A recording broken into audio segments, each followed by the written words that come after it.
दंडवत हो। कामाख्या निमित्ताने श्री चक्रपाणी महाराजांनी पुरत्याग, पूर म्हणजे काय काय सांगितलं, परीक्षेला येईल बरं का, शेवटच्या दिवशी परीक्षा आहे। पूर म्हणजे काय, देह। काय पूर म्हणजे काय, देह। तुम्ही बोलत नाही त्याच्यामुळे तुमचं पाठ होणार नाही, बोला सगळे। पूर म्हणजे काय, देह।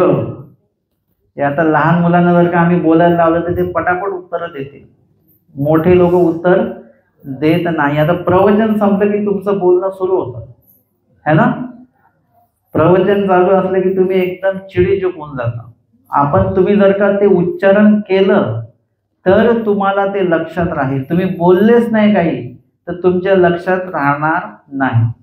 म्हणून पूर म्हणजे जे देह आहे त्या देहाचा स्वीकार श्री चक्रपाणी महाराजांनी पुराचा त्याग केला इकडे, आणि गुजरात देशाच्या प्रधान पुत्राचे, गुजरात या ठिकाणी बडोद जे परिसर आहे त्या ठिकाणचं कार्यभार बघणारे राजा विशाळदेव म्हणजे प्रधान होते ते, त्यांच्या पुत्राचं म्हणजे हरिपाळ देवाचं पतित म्हणजे प्रेत उठवूनी श्री चक्रपाणी महाराज म्हणजे परमेश्वरानेच त्या ठिकाणी अवतार घेतला आणि उठवूनी श्री चांगदेवराव गोसावी अवतार स्वीकारला, म्हणजे आमच्या स्वामींनी म्हणजे श्री चक्रधर स्वामींनी तो अवतार स्वीकारलेला आहे। ते चांपे गौर, आता श्री चक्रपाणी महाराज जे आहेत किंवा परमेश्वर जे आहेत, परमेश्वराचं जे काही श्रीमूर्ती आहे, ही श्रीमूर्ती म्हणजे आपण म्हटलं ते मनुष्य वेशामध्ये आहेत, आपल्यासारखेच हात पाय नाक डोळे कान त्यांना आहेत, म्हणजे ते आपल्यासारखे अवयवाच्या दृष्टीने आपल्यासारखे महत्वाचे, परंतु त्यांचे अवयव आणि आपल्या अवयवात फरक आहे, त्यांच्या तेजामध्ये आपल्या तेजामध्ये फरक आहे, त्यांच्या कांतीमध्ये आपल्या कांतीमध्ये फरक आहे, त्यांच्या त्वचेत आपल्या त्वचेमध्ये फरक आहे, त्यांच्या दिसण्यात आणि आपल्या दिसण्यात फरक आहे। 32 लक्षणी म्हणजे परमेश्वर अवतार सुद्धा 32 लक्षणी आहेत, आणि एखादा जीव म्हणजे हरिपाळ देव स्वतः 32 लक्षणी होते, म्हणजे 32 लक्षणी म्हणजे जो अवयव जसा असला पाहिजे। मानव पंथामध्ये सौंदर्याची व्याख्या काय केलेली आहे, तुमच्याकडे सौंदर्याची व्याख्या काय आहे, एखादी व्यक्ती गोरी आहे म्हणजे ती सुंदर आहे बरं का, लगेच आपण म्हणतो ते सुंदर आहे दिसायला, आणि काळी व्यक्ती असेल तर आपण म्हणतो की सुंदर नाही ते दिसायला। मामांनी आम्हाला ही लक्षात आणून दिली गोष्ट की एखादा व्यक्ती गोरा असतो पण त्याच्या चेहऱ्यावर उदासी असते बरं का, असं वाटतं आता झोपेतून उठून आलाय, त्याला बघितलं की आपल्याला आळस येतो, त्याच्या चेहऱ्यावर कुठलंच तेज नसतं, तो सुंदर नाही। पण एखादा व्यक्ती काळा असतो पण तो तकतकीत असतो, म्हणजे त्याच्या चेहऱ्यावर तेज असतं, त्याच्या चेहऱ्यावर उत्साह असतो, तरतरी असते, धावपळ असते त्याच्या कुठल्याही सेवेमध्ये वगैरे, तो व्यक्ती खरा सुंदर असतो। सुंदरता म्हणजे रंगावर नसते, सुंदरतेमध्ये तुमच्या चेहऱ्यावर किती तेज आहे याला म्हणतात सुंदरता। लहान मुलांच्या चेहऱ्यावरती सुंदरता असते, म्हणून लहान मुलांना जो तो आपल्या जवळ घेण्याचं काय हे करतो, आपल्याला वाटतं की आपल्या चेहरा याच्यासारखा नाही, ह्याचा चेहरा किती टवटवीत आहे, चांगला आहे। म्हणजे अशा प्रकारे या ठिकाणी सौंदर्याची व्याख्या मानव पंथामध्ये केली की जो अवयव जैसा व्हावा तो तैसाची, नाक किती असलं पाहिजे, कान किती मोठा असला पाहिजे, डोळे किती असले पाहिजेत मोठे, हे सगळं ठरलेलं आहे। कुणाचे डोळे सुंदर असतात पण नाक त्याचं बरोबर नसतं, काहींचं नाक बरोबर असतं पण कान बरोबर नसतात, काहींचं सगळं बरोबर चेहरा बरोबर नसतो, काहींचं सगळं चांगलं असतं पण स्वभावच चांगला नसतो। म्हणजे हे कसं आहे, सगळं अशा प्रकारे वेगवेगळं आहे। परंतु परमेश्वर अवतार म्हटल्यानंतर ते 32 लक्षणी असतात, म्हणजे जो अवयव जैसा व्हावा तो तैसाची, आणि त्यांचं जे काही देहाची जी काही तेजता आहे म्हणजे वर्ण आहे, आमच्या स्वामींचा वर्ण कसा होता, चांपे गौर होता, म्हणजे पिवळा होता पण गोरा होता, पण त्याच्यामध्ये पिवळेपणाची छटा होती। पिवळं म्हटलं तर तुम्हाला काय आठवेल, कावीळ आठवते का, कावीळ झाले की म्हणतात ना, किंवा हळद लागल्या जाते मग तेव्हा ते देह कसं दिसतं, सगळं पिवळं पिवळं दिसतं, तसं नाही। परमेश्वराचं जो काही त्या त्वचेची जो काही रंग आहे तो जसं तो गौर वर्णाचा आहे, परंतु त्याच्यामध्ये पिवळ्या रंगाची छटा आहे, जसं चाफ्याचा रंग असतो ना, म्हणून चांपे गौर असं म्हटलेलं आहे. श्री दत्तात्रय प्रभूंचं आरक्त गौर असं म्हणतात, म्हणजे श्री मूर्तीचा वर्ण जो आहे तो गोराच आहे, पण त्याच्यामध्ये आरक्तपणा आहे, म्हणजे थोडासा लालसरपणा आहे. एकदम गोरा असणं नाहीये तर ते कसं तरीच वाटेल, परंतु त्याच्यामध्ये आरक्त वर्ण त्याच्यामध्ये थोडं मिश्रित आहे. श्रीकृष्ण महाराजांचा वर्ण कसा आहे? श्याम गौर आहे, म्हणजे श्याम म्हणजे एकदम काळा नाही, तर त्याच्यामध्ये त्या गोऱ्या रंगामध्ये श्याम वर्णाची थोडी छटा आहे. आणि ते कसं आहे? तेजता त्याच्यामध्ये आमच्या स्वामी तर एतीची दैवी ते क्वापी नाही, म्हणजे परमेश्वराच्या श्रीमूर्तीवर जे तेज आहे ते तेज तुम्हाला कुठेच बघायला मिळणार नाही. ते तेज आपल्याला निर्माण करावं लागतं, काहीतरी लाईट चेहऱ्यावर टाकावं लागतं, मग आपला चेहरा उजळतो. काहीतरी चेहऱ्याला लावावं लागतं, मग आपला चेहरा उजळतो. परमेश्वर अवताराचं तसं नाही. त्यांच्या स्वरूपामध्ये जी तेजता आहे ते श्रीमुखावर, ते श्रीमूर्तीवर ती तेजता येते. आणि असं तेज तुम्हाला इतर कुठल्याही ठिकाणी बघायला मिळणार नाही, अशी श्रीमूर्तीची ती विशेषता आहे. आमच्या स्वामींनी तो अवतार स्वीकारला आणि त्या अवताराच्या श्रीमूर्तीचं म्हणजे देहाचं वर्णन सांगतात. ते चांपे गौर राजस तेजस वेल्हाळ श्रीमूर्ती. कसं आहे ते चांपे गौर? आता जसं वर्णन आपण ऐकलं ते जसं चांपे गौर त्याचं वर्ण आहे. राजस, राजस म्हणजे हवे हवेसे वाटणारे. एखादी व्यक्ती असते ते आपल्याला नकोसे वाटते, ते लांब राहिलेले चांगले आहेत असं वाटतं, परंतु परमेश्वराची मूर्ती अशी आहे की ती हवे हवेसे वाटणारे. आपल्याला असं वाटतं की आपण देवाजवळ थांबावं, देवानी पण आपल्याजवळ थांबावं. अशा प्रकारचा ओढा ज्यांना पाहून निर्माण होतो त्याला म्हणतात राजसपणा. मग जसं आपल्याला लीळा एकांकातली ऐकायला मिळते स्वामींच्या बाबतीतली, की तो जो कोणी चर्मकार होता, सांबार होता तो, आणि ते दोघेही पती पत्नी बाजार वगैरे करून गावाकडे निघाले आणि तिथे पानपोई होती, तिथे पाणी पिण्यासाठी म्हणून आले. आणि आमच्या स्वामींना त्या चांभार जो होता त्यांनी स्वामींना बघितलं, त्याची पत्नी पण आहे, दोघांनी पण बघितलं, पण हा वेधल्या गेला. त्याला स्वामी हवेसे वाटू लागले, असं वाटायला लागलं घरी जायचंच नाही. आणि पत्नीला वाटत घरी जायचं, सगळेजण चालले आपणही जाऊ, मग नंतर सोबत कोणी भेटणार नाही आपल्याला, सगळे गावाकडे निघून जातील. आधीच्या काळामध्ये जर का तुम्हाला या गावावरून त्या गावाला जायचं असेल तर त्या वेळा काळाचं बंधन होतं. काळोख पडल्यानंतर की एकदम सायंकाळच्या वेळी तुम्ही जाऊ शकत नव्हते, दिवस असतानाच आणि कोणीतरी सोबत असतानाच तुम्ही जाऊ शकत होते. पत्नीला वाटत होतं की सोबतचे लोक निघून जातील गावाला, आपण इकडेच राहू, आणि मध्ये जर का मन निघालो तर मध्ये चोर भेटतील, काय होईल, हिंस्र श्रापद भेटतील, म्हणून आपण पण लवकरात लवकर घरी गेलो पाहिजे, म्हणून तिची तळमळ चालू होती. आणि हा काही उठायला तयार नाही. मग तिने म्हटलं की मी जाऊ का एकटी? ते म्हटले जा. हा निघायलाच तयार नाही, स्वामींकडे इतका वेधल्या गेला. मग तिने त्यामध्ये, म्हणजे ती पत्नी खूपच रागीट असेल, आता तिने फक्त जा, मी जाते एकटीच असं एवढंच म्हणायचं. तिने पुढचं अजून एक पाऊल उचललं, मग तुम्ही सोडचिठ्ठी देतात काय मला? आता हा विषय का काही एकदम घटस्फोटावर विषय गेला पाहिजे होता का? परंतु ती रागीट असेल जास्त. तिने म्हटलं की तुम्ही मला काडीमोड करता का आता? तो म्हटलं ठीक आहे. म्हणजे तो सुद्धा किती वेधल्या गेलेला आहे, पत्नीला तो काडीमोड करायला तो तयार झाला. आणि त्यानंतर मग ती म्हटली कोण साक्षी आहे? आता काडीमोड करायचं तर कोणतरी साक्षी लागेल की नाही, कोण साक्षी आहे? त्यांनी म्हटलं हे गोसावी साक्षी आहेत. आणि आमच्या स्वामींना त्यांनी विचारलं देवा तुम्ही साक्षी व्हाल का? स्वामी पण म्हणाले ठीक आहे, काय हरकत नाही. आणि त्या ठिकाणी मग काय झालेलं आहे की त्यांनी त्या पत्नीने काडीमोड करून ती निघून पण गेली. इतका झटकेपट निर्णय घेतला. पण हा मात्र व्यक्ती हा काही घरी पण गेला नाही, पत्नीचाही त्याग केला, प्रपंचाचाही त्याग केला, तिथेच बसून राहिला आमच्या स्वामींच्या जवळ. हे काय आहे? राजस म्हणजे हवे हवेसे परमेश्वर वाटणे. त्याच्यानंतर श्रीमूर्तीचा पुढची विशेषता सांगतात. तेजस म्हणजे तेजस म्हणजे तेजस्वी आहे. परमेश्वर कसे आहेत? एकदम तेजदार आहेत. वेल्हाळ, वेल्हाळ म्हणजे तेच, त्यांच्याबद्दल आपुलकी वाटणे. सुरंग, सुरंग म्हणजे लाल रंगाचे तळ. आता इथे परमेश्वराच्या श्री चरणापासून वर्णन केलं जातं. सुरंग म्हणजे तळवे कसे आहेत? लाल रंगाचे आहेत, म्हणजे नाजूक आहेत, गोरे आहेत आणि त्या गोऱ्या रंगामध्ये लालसरपणा आहे.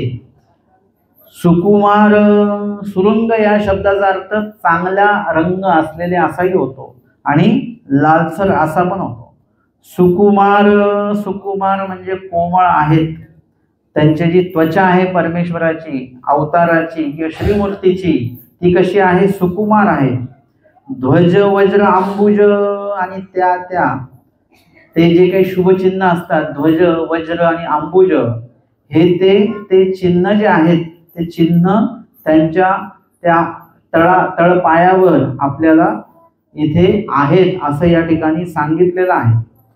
ध्वज म्हणजे ध्वजाचं चिन्ह, वज्र म्हणजे वज्राचं चिन्ह जे इंद्राच्या हातामध्ये जे आहे ते, अंबुज म्हणजे कमळ, पद्म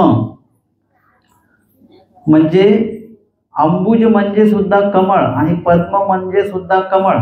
अंबुज म्हणजे विकसित झालेले कमळ आणि पद्म म्हणजे न विकसित झालेले कमळ. म्हणजे कमळाची जी काही कळी असते त्याला पद्म असं म्हणतात. अंकुश, अंकुशाचं चिन्ह जे हत्तीचं नियंत्रण करण्यासाठी माहुताकडे असतं अंकुश, त्याचं सुद्धा चिन्ह त्या तळपायावर आहे. श्रीचरण कसे आहेत? आता हे तळव्याचं या ठिकाणी वर्णन केलं. आता श्रीचरणाचं वर्णन करतात. श्रीचरण कसं आहे? सुवृत, सुवृत म्हणजे गोल, चांगल्या प्रकारचं त्याचं जे काही बरोबर त्याचा जो गोलवा आहे तो तशा पद्धतीचा आहे. सुवृत म्हणजे गोल. ओहरत, ओहरत म्हणजे उतरते असे जो काही भाग आहे तो. जंघायुगळ म्हणजे जंघायुगळ घनी पिटिली ऐसिया मांडिया, म्हणजे मांड्या स्वामींच्या इतक्या चांगल्या एखाद्या पहलवानाच्या असतात तशा पद्धतीच्या. चौरसू घनवटू बरवा म्हणजे सगळ्याच पद्धतीने हे जे काही परमेश्वराची श्रीमूर्ती आहे ती कशी चौरसू म्हणजे आकारबद्ध आहे, घनवट म्हणजे भरीव आहे, अशा प्रकारे बरवा जगन म्हणजे कमरेचा जो भाग आहे तोही सुंदर आहे. सखोल नाभी रंध्र म्हणजे नाभी जी आहे ती सखोल आहे. वळित्रे शोभायमान आणि त्या स्वामींच्या पोटावर 3 रेषा अशा शोभिवंत दिसतात. सलक्षणिक आणि लक्षणाने युक्त आहेत म्हणजे सुंदर आहेत. त्यानंतर ठोसरे निघोटे नितळ मुडपे म्हणजे या ठिकाणी स्वामींचे जे खांदे वगैरे आहेत हे सुद्धा कसे आहेत? चांगले आहे. समतट दोंद म्हणजे या ठिकाणी पोट सुद्धा असं ते काही सुटलेलं पोट नाही, समतट आहे म्हणजे सुंदर आहे ते पण. मृदुतर रोमराजी म्हणजे परमेश्वराचं जे काही श्रीमूर्तीवर जे लव आहेत कोमळ केस ते चांगल्या प्रकारे शोभिवंत दिसतात एका रांगेमध्ये. विशाळ वक्षस्थळ म्हणजे हृदयाचा भाग सुद्धा एकदम विशाळ आहे. ठोसरे निघोटे म्हणजे खांदा जो आहे तो कसा आहे? ठोसर आहे. निघोटे नितळ मुडपे म्हणजे हा जो खांद्याचा भाग आहे असा उतरता आहे. सरळ ओहरत बरवे आजान बाहू म्हणजे असं सरळ ओहरत, बाहू जे आहेत ओहरत म्हणजे असे उतरते आहेत आणि आजान बाहू आहेत म्हणजे गुडघ्यांपेक्षा सुद्धा हात जर का असे उभे राहिले आणि हात जर का असे सोडले तर ते गुडघ्याच्या खालपर्यंत ते हात जातात, ह्याला आजान बाहू असं म्हणतात. सुरंग म्हणजे श्रीकराचं वर्णन करतात. हे सुरंग म्हणजे ते सुद्धा लालसर असे तळवे आहेत. सुकुमार आहेत, स्वामींचे हात कसे आहेत? सुकुमार आहेत. अभयदानी श्रीकर कमळ, अभयदान देणारे आहेत म्हणजे सकळ जीवांना जीवाचं किंवा सुखाचं अभय देणारे असं परमेश्वराचे श्रीकमळ आहे. त्रिरेशी अलंकृत श्रीकंठ म्हणजे श्रीकंठावर 3 रेषा आहेत. तुम्ही जर का तुमच्या त्या गळ्याचं निरीक्षण केलं तर त्याच्यावर कोणाच्या गळ्यावर 1 रेषा असते, काहींच्या गळ्यावर 2 रेषा असतात, काहींच्या गळ्यावर 3 रेषा असतात. त्यानुसार त्याला ते भाग्यवान वगैरे म्हटल्या जातं. मग त्रिरेशी अलंकृत श्रीकंठ, आलोहित ओष्ठपुट, आलोहित म्हणजे लाल रंगाचे, ओष्ठ म्हणजे ओठ आणि पुट म्हणजे दोन्ही ओठ, हे कसे आहेत? लाल रंगाचे आहेत. हिरेलग दंत पंक्ती म्हणजे या ठिकाणी हिरेलग म्हणजे हिऱ्याप्रमाणे चमकदार, दंत पंक्ती म्हणजे दाताच्या त्या ओळी आहेत एकदम एका रांगेमध्ये. प्रहसित, प्रहसित म्हणजे एकदम प्रसन्न स्मित. मनोहर श्रीमुख कमळ म्हणजे श्रीमुख कसं आहे? मनोहर आहे, बघितल्यानंतर सर्वांना मोहक असं ते श्रीमुख परमेश्वराचं वाटतं. आणि सरळ नासापूट, नाग कसं एकदम सरळ आहे, ओबड दोबड वाकडं तिकडं असं नाही, सरळ आहे, सरळ. सुप्रसन्न आणि परमेश्वर कसे? सुप्रसन्न म्हणजे विशेष अर्थाने परमेश्वर एकदम प्रसन्न आहेत. आकर्ण विशाळ म्हणजे ते सरळ नासापूट, सरळ सुप्रसन्न म्हणजे आपल्याला ते जर का परमेश्वराचं नाक बघितलं की प्रसन्न वाटेल, चांगलं वाटेल असं आहे. आकर्ण विशाळ म्हणजे कर्णापासून सुरू होणारे विशाळ असं.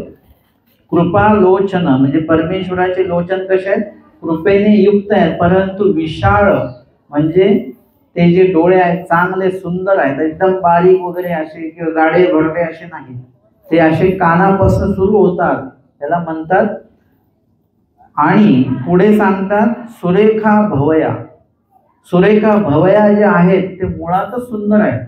आजकाल लोकांना ते सुंदर करावे लागतात भवया, काय म्हणतात तुम्ही त्याला, परंतु परमेश्वराच्या भवया जे आहेत त्या मुळातच सुंदर आहेत, चांगल्या दिसत, त्याला काहीच केलेलं नाहीये. ही परमेश्वराच्या श्रीमूर्तीची ती एक विशेषता आहे.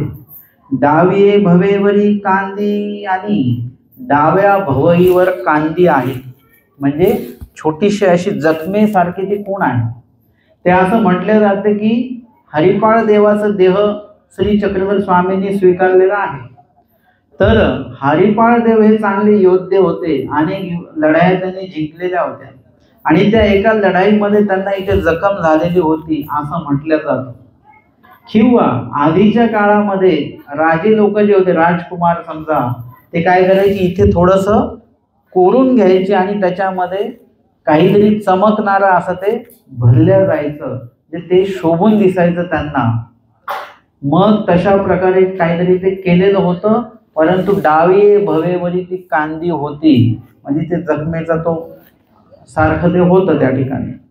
उंचे कपोळे म्हणजे स्वामींचे जे गाल आहेत ते कसे उंच कपोळ आहेत, एकदम असे खोल गेलेले नाही आहेत, उंच कपोळ आहेत म्हणजे जसं जेवढे प्रमाणात पाहिजे तेवढ्या प्रमाणात ते आहेत. लंब कर्ण, कान कसे आहेत? लांब आहेत, एकदम छोटे छोटे नाहीत, लांब आहेत, व्यवस्थित जेवढे पाहिजे तेवढे. नितळ निडळ म्हणजे नितळ म्हणजे चमकणारे, तुकतुकीत. निडळ म्हणजे कपाळ. निडळ म्हणजे काय? आपण निडळावरती हात ठेवली वाटची तू पाहसे, निडळ म्हणजे हे कपाळ. आणि स्वामी असे वाट बघतात, ते जे कपाळ आहे स्वामींचं ते पण कसं आहे? नितळ आहे, सुंदर आहे, तुकतुकीत आहे. आणि बाकीच्यांचं कपाळ कसं असतं? थोडंसं त्याच्यावर रेषा असतात ना. काही लोकांचं चेहराच असा नेहमी वैतागी चेहरा असतो, त्यांच्या कपाळावर नेहमी आठ्या असतात. पण स्वामींचं तसं नाही.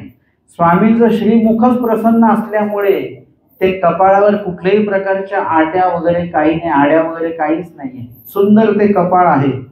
बरवा आणि बरवे सुंदर.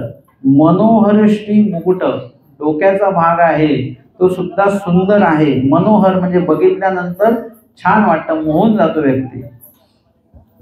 वरिसा 25 27 भीतरी दिसेवर म्हणजे स्वामींच्या अवतार धारण केल्यानंतर त्यांचं वय किती का असेना, परंतु ते आत्ता दिसताना 25 ते 27 वयोगटातलेच ते दिसतात. त्याच्यापेक्षा कमी का नाही सांगितलं?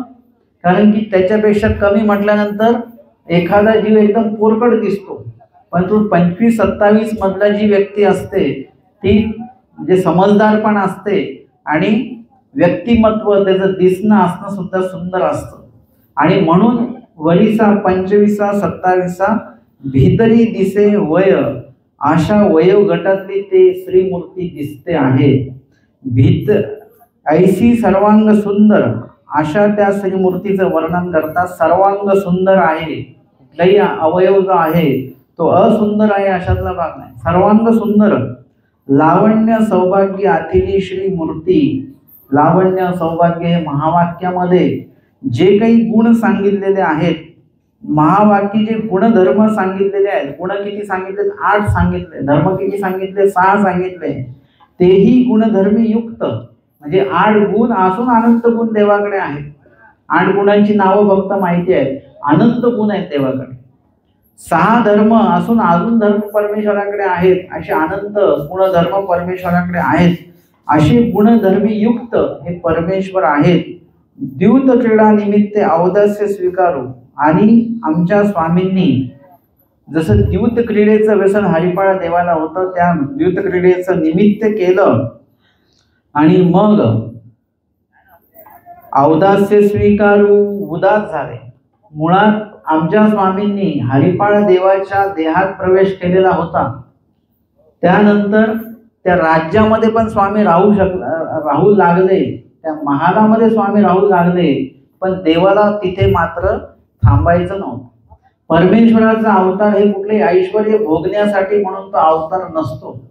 तो जो अवतार आहे तो जीवाच्या उद्धारासाठी म्हणून तो अवतार झालेला असल्यामुळे आमच्या स्वामींनी त्या ठिकाणून निघण्याचा निर्णय घेतलेला. काही दिवस थांबले, आई वडिलांना बरं वाटावं, जे काही मालनी माता आहे, विशाळदेव जे काय आहेत, पिता आहेत, त्यांना बरं वाटावं तेवढ्या दिवस तिथे राहिले.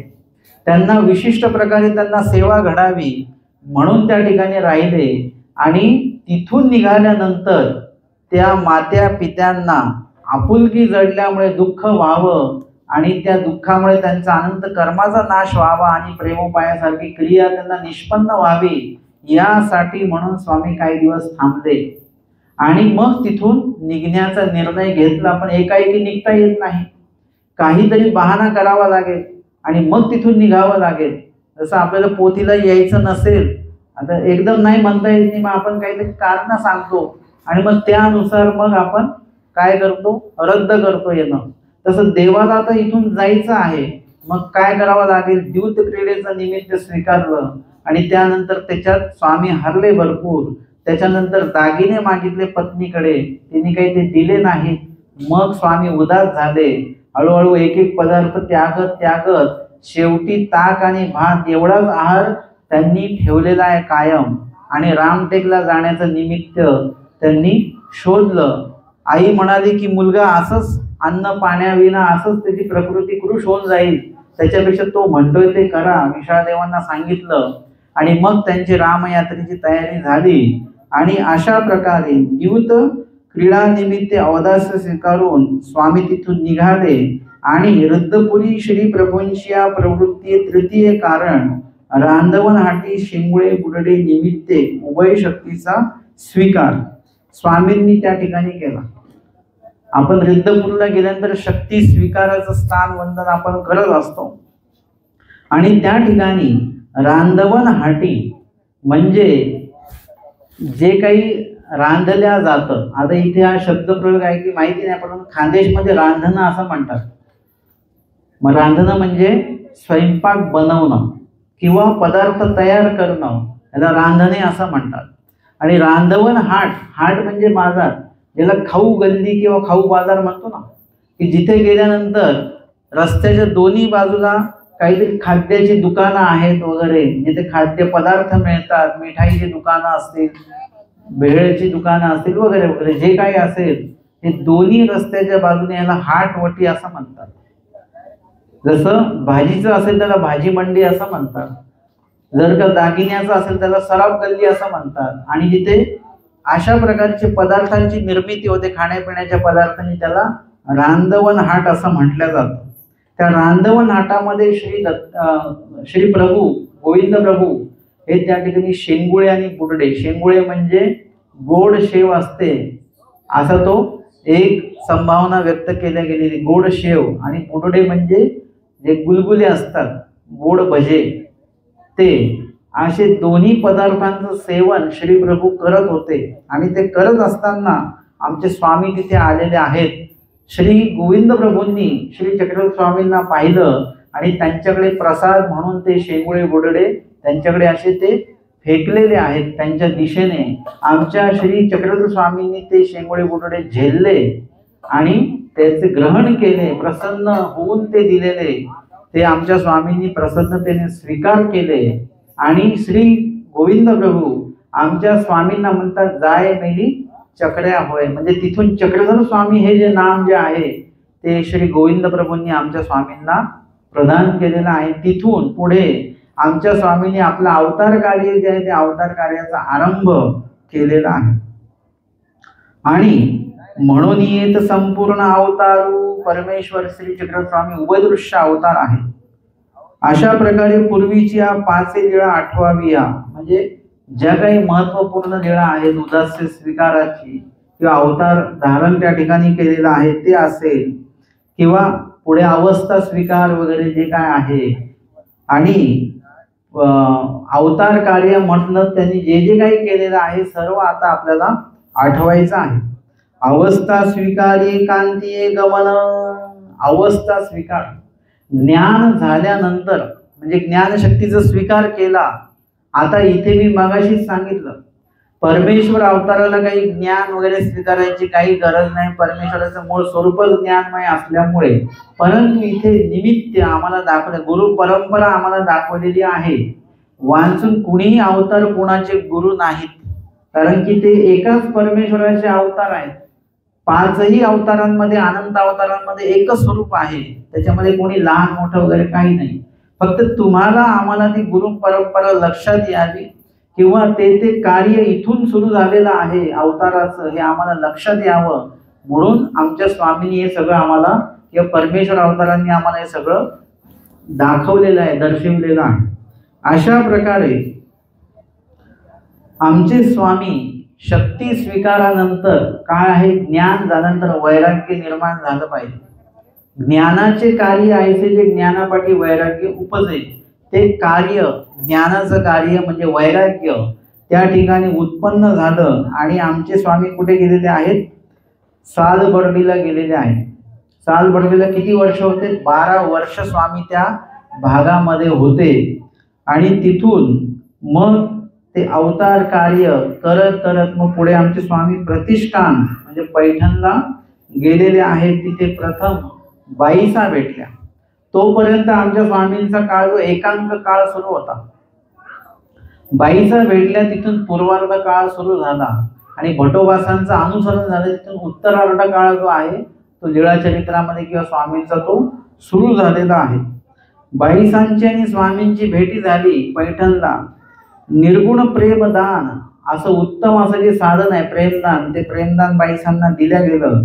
भटाधिका केवळ ज्ञानदान म्हणजे देताना भटोबासांना ज्ञानदानच केवळ दिलेलं आहे. तिथे भटोबासांना, माईभटांना, महादाईसांना प्रेमदान दिलेलं नाही, ज्ञानच दिलं फक्त देताना.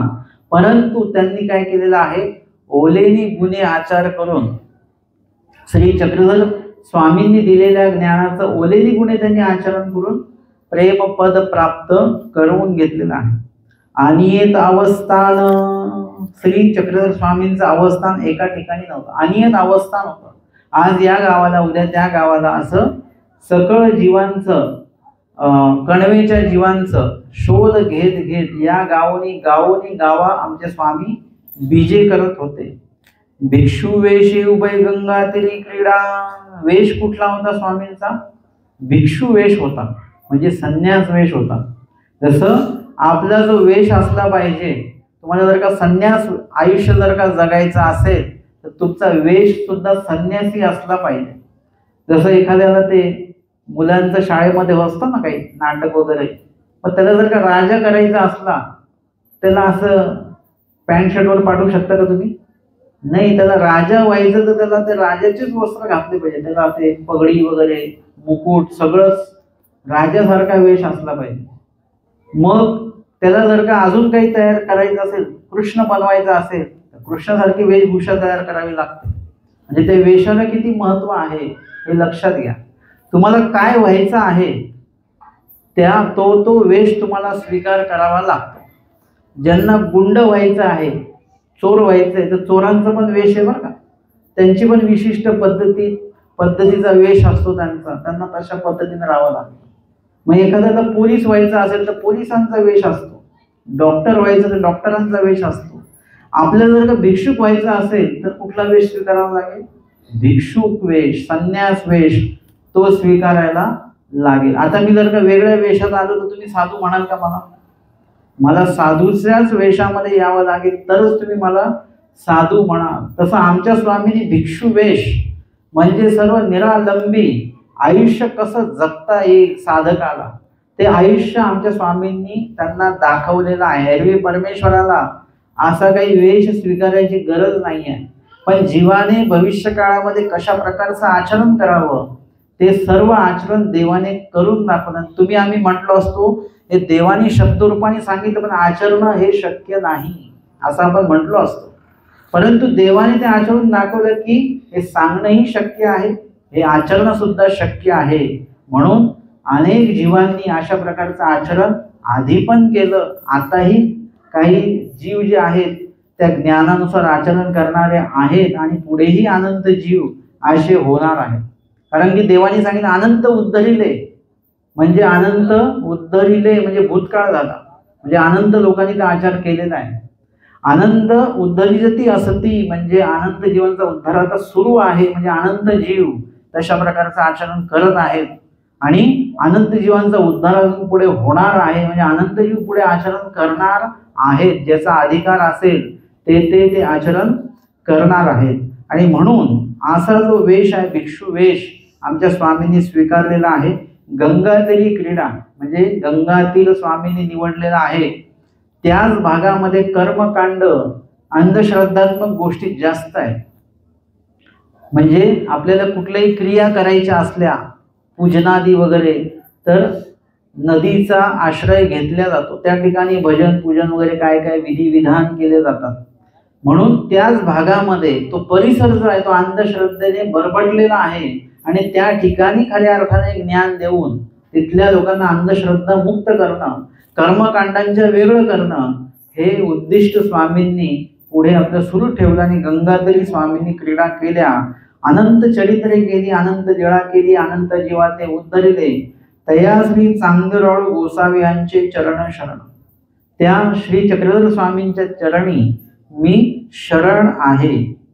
ज्ञानशक्ती विज्ञानशक्ती परमेश्वराच्या शक्त्या ज्या आहेत त्या या ठिकाणी सांगतात. ज्ञानशक्ती विज्ञानशक्ती वेद वेदशक्ती बोध बोधशक्ती वैखरी पराशक्ती उभयदृश्यत्व दया मया कृपा कारुण्य प्रवृत्ती निवृत्ती परावर वरदान ऐसा व्यक्त सर्व शक्ती युक्त अशा शक्त्या परमेश्वरांना जेव्हा ते व्यक्त होतात हे सर्व कार्यरूप होतात. या शक्त्या परमेश्वर श्री चक्रधरू जाणीजे ऐसा व्यक्त सर्व शक्ती युक्त परमेश्वरू श्री चक्रधरू जाणीजे. इथे श्री चांगदेव जाणीजे असं नाही म्हणतात, श्री चक्रधरू जाणीजे.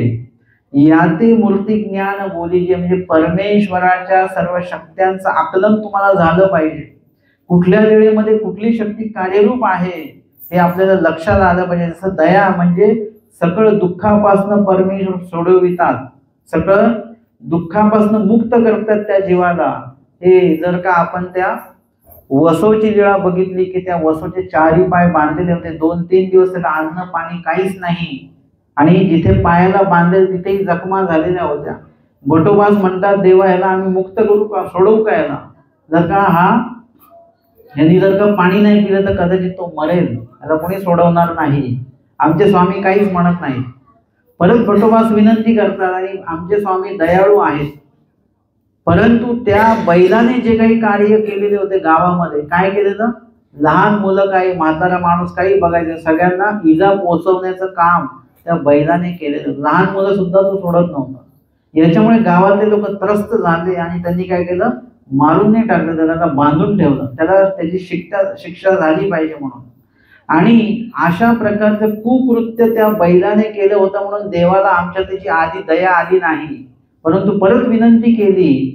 त्या बैलाने सुद्धा मनुष्य देहामध्ये असताना काहीतरी चांगलं कार्य केलेलं असल्यामुळे ती कणव लक्षात घेता आमच्या स्वामींनी त्याला मुक्त करण्यासाठी म्हणून आदेश दिलेला आहे.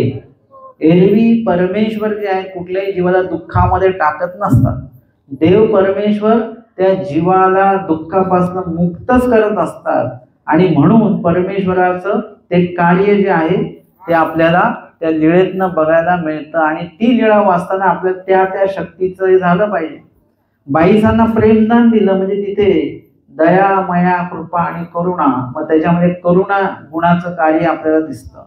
भटोबासादिकांना ज्ञान दिले, ते कृपेचं कार्य आपल्याला दिसतं. अशा प्रकारे परमेश्वराच्या लीळा वाचताना, परमेश्वराचं भजन, पूजन, चिंतन करत असताना त्या परमेश्वराच्या त्या शक्तीचं आकलन आपल्याला झालं पाहिजे. तिथपर्यंत आपलं चिंतन झालं पाहिजे. यालाच मूर्ती ज्ञान म्हणतात. मूर्ती ज्ञान याच्यापेक्षा वेगळं काही नाही. देवाला तुम्ही जाणणं यालाच मूर्ती ज्ञान म्हटलेलं आहे. कारण की मूर्ती आल्यानंतर तिथे त्यांचं कार्य होतं आणि ते कार्य जीवाच्या उद्धारासाठी होत असतं. आणि तो उद्धार कार्य जे आहे ते तुम्हाला तुमच्या एकदा लक्षात आलं तर परमेश्वराचं मूळ उद्दिष्ट तुमच्या लक्षात येईल आणि परमेश्वर म्हणजे काय हे तुमच्या एकदम डोक्यामध्ये पक्क बसेल. आणि याते मूर्ती ज्ञान गुरुजी ऐसा परमेश्वर, असे हे परमेश्वर तयाचे नाम लीळा मूर्ती चेष्टा देह पर्यंत आठविले. मूर्ती ज्ञान कशासाठी सांगितलं? परमेश्वराचं नाम लीळा मूर्त्यांनी चेष्टा हे तुम्हाला देहपर्यंत म्हणजे शेवटपर्यंत तुम्हाला हे आठवायचं आहे. ते या संसारापासून मुंचिजे. तुम्ही जर का चतुर्विध नामस्मरण केलं तरच तुम्ही या दुःखापासून मुक्त व्हाल.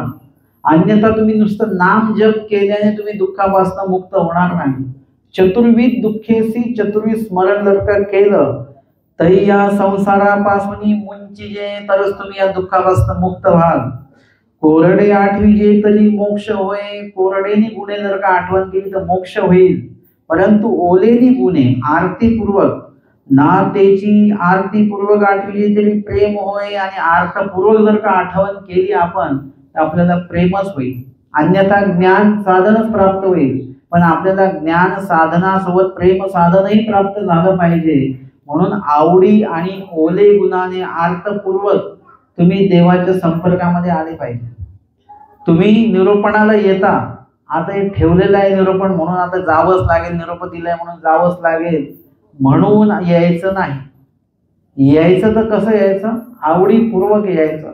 इथे आल्यानंतर काही सेवा दास्य असेल ते करायचं, बैठक व्यवस्था टाकायची ती करा, अजून काही काही विधी इथे प्राप्त होतील, देवपूजा असेल त्याच्यामध्ये आवडीपूर्वक सहभाग घ्या. म्हणजे प्रत्येक क्रियेमध्ये तुम्हाला आवडीपूर्वक ते त्याच्यामध्ये सहभागी होता आलं पाहिजे. कोरलेली गुणे यायचं नाही. आपण येणारच आहोत, ओलेनी गुणे यायचं. त्याच्यामुळे काय होईल? परमेश्वराची विशेष कृपा दृष्टी आपल्याकडे जाते. तुम्ही जेवढं कष्ट कराल, जेवढं तुम्ही धावपळ कराल, इथे पण तुम्ही जर का सेवा दास्य करत असाल तर तुम्ही 4-5 लोकांच्या नजरेमध्ये येतात की हे खूप सेवा करतात बरं का, रोज यांची सेवा असते, बरोबर वेळेवर येतात वगैरे वगैरे. म्हणजे तसंच परमेश्वर सुद्धा आपल्याकडे लक्ष परमेश्वराचं जातं. अशा पद्धतीने आपण जर का परमेश्वराचं सेवा दास्य आवडीपूर्वक केलं तर आपल्याला परमेश्वराचं प्रेम होईल. तरी श्रीमूर्तीची भावना आणि ध्यान ते कैसे. आता श्रीमूर्ती आठवायची कशी, त्याची ध्यान साधना कशी करायची, ते स्मरणामध्ये कसं आणायचं आपल्याला, या संदर्भामध्ये पुढे लीळा सांगतात. आणि परमेश्वराला कसं आठवायचं लीळेच्या माध्यमातून, अवयवाच्या माध्यमातून, हे सगळं आता पुढच्या सत्रामध्ये म्हणजे द्वितीय सत्रामध्ये आपण या संदर्भामध्ये चिंतन आणि श्रवण करणार आहोत. दंडवत